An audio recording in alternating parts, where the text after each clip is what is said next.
Welcome. Today we'll be discussing Volkswagen Beetles, primarily the history and development of them. This will be a short video, as this is for my CS120 hybrid class at Embry-Riddle. So the Volkswagen Beetle started as the brainchild of Ferdinand Porsche. If the name sounds familiar to you, he's also the guy that developed the Porsche Motorworks, which makes the Porsche vehicles. Very famous sports cars. He also designed and early manufactured the Volkswagen Beetle, except it wasn't called Volkswagen back then. Pre-World War II, it was known as the KDF wagon. Don't ask me what KDF stands for, I don't remember anymore. But this was the car that Hitler decided would be his people's car, his car for the world, and commissioned Porsche to make two prototypes of this KDF wagon, which he called the VW30. The VW30 was the predecessor to the Volkswagen Beetle. These two models, a coupe and a convertible, were delivered to the German army, and the German army drove them 30,000 miles through the Alps, testing them, putting them through hard abuse with very minimal maintenance to maintain them, just to see how they would survive. And they did admirably.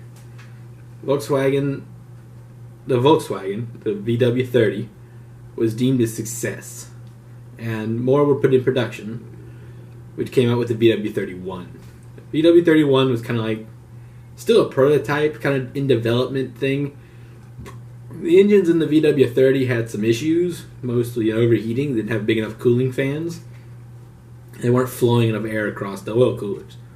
So they fixed those issues, and the German military started using the Volkswagen Beetle, as it was called back then, the KDF wagon, or just the KDF. KDF was marketed as the people's car. People could put aside 5 Reichmarks a day in the form of a stamp and a book. And when you've collected certain many, I think it was 3,000 stamps, you got yourself a KDF wagon.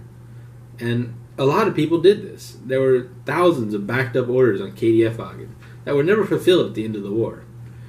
But back into the Volkswagen, when it became Volkswagen, they were still producing the Beetle, the VW31, or the KDF wagon, as a very basic car. It had a speedometer, it had headlights, and it had brake lights, and that was about it.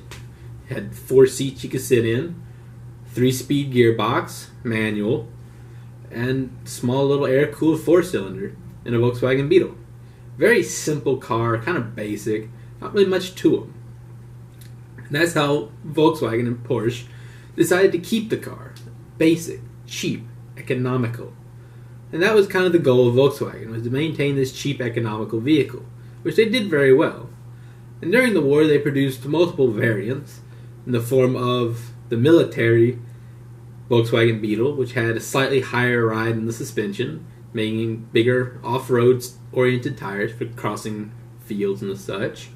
They made the Type 141, which was the Volkswagen Thing. It was kind of this boxy, square Beetle that had a convertible top.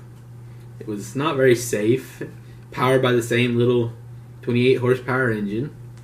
It did okay. It wasn't a roaring success at first, but they soon showed their potential because they were so light they could float across the muddy fields of France.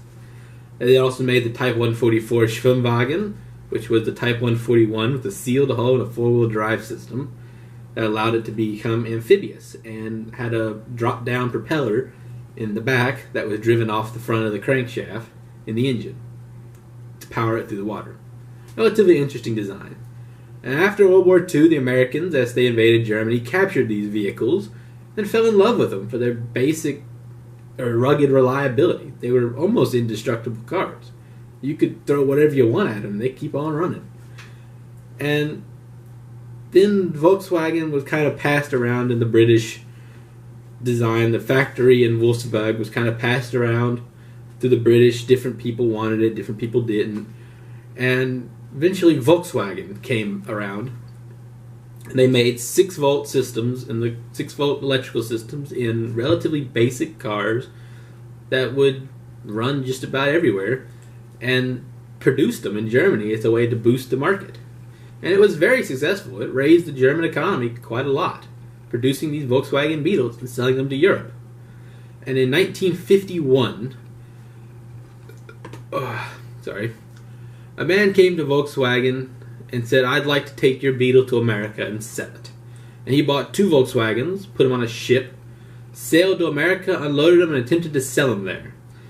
At the time, America was kind of against foreign vehicles, import-style stuff, as being unreliable, expensive, and hard to maintain, as put forth by Rolls-Royce and the British car manufacturers.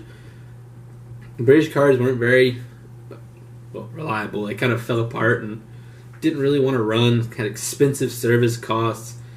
Or there was Rolls-Royce with their ridiculously expensive cars that were way out of the market for any American back then. And the guy had a hard time selling his 2 Volkswagens that he had. And eventually he sold both of them for $800 to pay for shipping fare back to Germany. And that was the year 1949. There was 2 registered Volkswagens in America. That number continued to rise exponentially in the American market as dealers opened up in America. I think it went to 1950, the next year, there were already 157 registered Volkswagens. And by 1960, there was 191,000 registered Volkswagens. And then German sales worldwide in 1950, which would have been the year of 157 in America, there was 50,500 German sales, with the worldwide production only being 81,700. So, as you can see, most of your sales were still in Germany back then. But by 1959, your worldwide sales made up 575,400 cars, and your German sales was only 228,000 of that. So, as you can see, the American market kind of took off with the Volkswagen Beetle. It became the icon of America. And they were just great fun to drive. And they stayed pretty basic, very simple, and there wasn't a lot to them. They were really cheap to buy and build. I mean, they were very cheap actually to buy and build. The Volkswagen had a couple of designations, a couple of different models that came out with them. So as you know, the most successful Volkswagen was the Volkswagen Beetle. The second most being what's called the Type 2, or the transporter bus, the van, hippie bus. Yeah, the one everyone loved back in the 60s. It was the second most successful Volkswagen ever, and used the back then new and revolutionary idea of portal axles in the rear, which is just a gear stack that allows you to one-to-one or overdrive or underdrive the rear wheels, and they raise the front suspension a little bit to give it better clearance and a better ride, because the semi-trailing arms they used in the rear suspension of Volkswagens couldn't be raised without twisting in rear axles or twisting out rear axles. It just tortured tires doing that, so they used portal axles instead, mounted on the ends of the swing arms. This allowed the Beetle, with the bus, which was 0.78% underdrove, which means for every 1 turn of the input shaft, there was a 0.78 revolution of the output shaft, would allow the bus to pull more loads and just be otherwise more useful. They took on a role as the bus, the camper van, the transport van, and kind of took over the market until the Ford Econoline came around. Then there was the Type 3, the third most successful. This was not done on purpose, the type numbering. This is just how it worked out. The Type 3, the notchback, fastback, and squareback, which was Volkswagen's attempt at a compact car, kind of like what you see in modern-day imports. It was small, powered by the same little flat 4 that was powering almost everything back then. They came out in 62, so it was most likely using a 1500cc engine. But the cool thing about the Type 3's engine was it was the first engine to ever have a mechanical fuel injection system, which is commonplace on every car nowadays. They have to use electronic fuel injection now, the computer controlling the injectors. But they also moved the cooling fan down to be on the back of the crank instead of up on the generator, which gave the engines the name pancake engines or squished engines. And they were very effective and kind of took up a little bit of space in the rear, but gave you an elevated deck to put your stuff up on. And then came the Type 4, which are known as the 411 and the 412, which was just another rendition of the Type 3, kind of like trying to make it better, which was unheard of in Volkswagen, to try and make a new model, a new, better, improved model, and something they were already building. But this was produced on the Golf chassis. Kind of failed horribly. No one really wanted them. They were very expensive and underpowered, and died out within a couple of years. But that's the story of the Volkswagen up to 50s and the 60s. Now, there is one rare exception in the 60s. From 67 to 70 was a transmission type called the automatic stick shift. This was a revolutionary new technology for Volkswagen that came out with. It was a stick shift transmission still. It was a 3-speed with a low first, second gear and a reverse. And you had no clutch pedal, which was what made it so revolutionary. It used a vacuum clutch system, run off the engine. And all you would have to do is take your foot off the gas, put it in the next gear, and put your foot back on the gas. Basically an early clutchless transmission. You just didn't use a clutch to start and stop. It was very interesting, very cool. In fact, I personally own one of these working models. It's had a couple of electrical issues, though, with the lighting. Can't get tagged right now. But they're very cool Beetles, very cool design. And Volkswagen was always trying to come up with new technology, which is where fuel injection came in.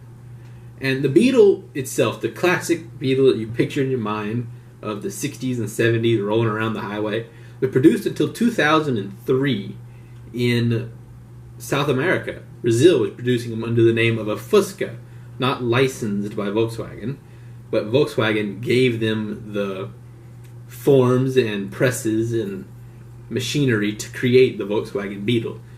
And they produced it as the Fusca. It used the same flat 4 engine that every Volkswagen ever used. The only difference was it didn't have the Volkswagen badge on the hood. It's the only difference between a Volkswagen and a Fusca. But anyhow, in 75, Volkswagen's German factory in Wolfsburg is starting to produce other models. Multiple different vehicles are coming out of that factory. And the Beetle is just kind of dying. They can't afford to keep producing them for the high labor costs in Wolfsburg. So they go to Mexico, build the world's, at the time, largest production facility there. And Mexico starts producing the Beetle until 86, which is when it sort of gives up on the Beetle.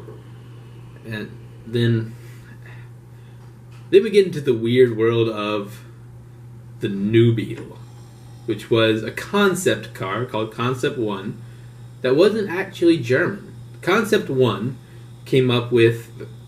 was made by two guys in California designing a car to stand out. They based on the Beetle with the three bulge round design and proposed it to Volkswagen. And Volkswagen kind of liked it, kind of didn't. It was one of those that was sort of like, it's okay. But bought the design anyhow and came out with the Concept 1. And at the Detroit Motor Show, they had produced one model of the Concept 1, had no engine, no drivetrain, just a shell. And apparently the booth that Volkswagen was running there was flooded with people wondering when's the Concept 1 going into production. So that's kind of the backstory on the Concept 1, or as we know it now, the new Beetle. Well, it'd be the mid-Beetle now, because they came out 2017 Beetle. It isn't much of a Beetle. It's kind of lost that flair. But that's the history of the Beetle. It's got a really long, in the early days, was kind of shady past. It wasn't really a very well-known car back then. A lot of people got them because they were cheap, but they were really a scam made by the German military to get more money. So that's how the Beetle came and went. Hot rodders love them nowadays. Well, purists kind of hate the hot rodders for it. The engines are great for just about everything. Home-built aircraft builders use Volkswagen engines. They're not very big, they're not very powerful. They're mostly using the 2200s, the bus engines, for your aircraft to get your 100 horsepower out of them. And then you'd have to hop them up a little bit and whatnot. But, yeah, the Volkswagen, probably the world's most well-known vehicles of the era. Yeah, see ya.